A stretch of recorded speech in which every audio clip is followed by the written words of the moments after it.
ত্রিপুরার শিল্প উন্নয়নে একাধিক পরিকল্পনা নেওয়া হয়েছে বলে বৃহস্পতিবার মহাকরণে সাংবাদিক সম্মেলন করে জানালেন শিল্প ও বাণিজ্য মন্ত্রী শান্তনা চাকমা। 4টি নতুন ভবন তৈরি হবে এবং তার মধ্যে 80টি শোরুম থাকবে বলে জানালেন মন্ত্রী। পাশাপাশি ত্রিপুরার শিল্প ইউনিটগুলির পরিকাঠামো উন্নয়নের জন্য রাজ্য সরকার এডিবির কাছে 1200 কোটি টাকার আর্থিক সহযোগিতা চাওয়া হয়েছে। তার জন্য ত্রিপুরার শিল্প উন্নয়নের জন্য এডিবির কাছে প্রস্তাব পাঠানো হয়েছে। এই প্রস্তাব এডিবি মঞ্জুর করেছে। অন্যান্য শিল্পগুলো গড়ে তোলার জন্য ডিপিআর তৈরি করা হচ্ছে। বেম্বু মিশনের মাধ্যমে ত্রিপুরার বাঁশ শিল্পকে আরো উন্নত করার জন্য উদ্যোগ নেওয়া হয়েছে। মন্ত্রী মনে করেন বাঁশ শিল্পের মাধ্যমে রাজ্যের মানুষ আর্থিক স্বাবলম্বী হয়ে উঠবে।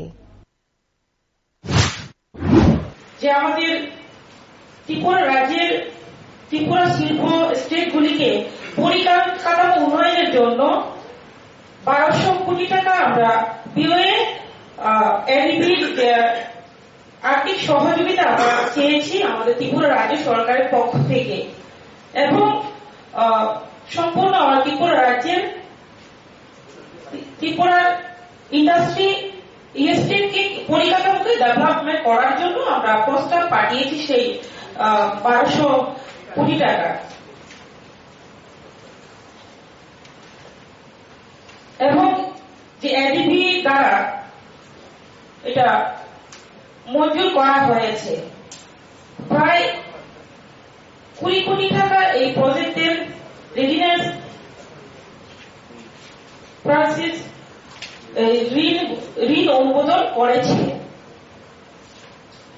এবং ডিপিআর আমরা তৈরির কাজ আমরা করছি, যেমন সাব প্রকল্প ক্রয় পরিকল্পনা, দাম দর নথি এবং অন্যান্য যে আমাদের সম্পর্কিত কাজগুলো যে রয়েছে সেগুলো আমরা ডিপিআর তৈরি করছি অতি দ্রুত যাতে করা যায় সেই দিকে আমরা কাজ করছি।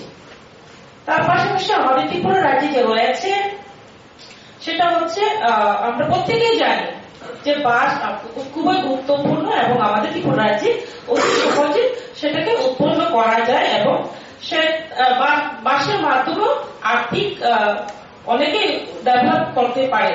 তার জন্য আমাদের যে প্রকল্প রয়েছে ত্রিপুরা বাঁশের জন্য এডিবি প্রকল্প, ন্যাশনাল বেম্বু মিশন এডিবির সহযোগিতায় বৈদেশিক সাহায্য প্রাপ্ত প্রকল্প হিসেবে নর্থ ইস্টে ভারতের যে বেম্বু উন্নয়নের উদ্যোগ নিয়েছে।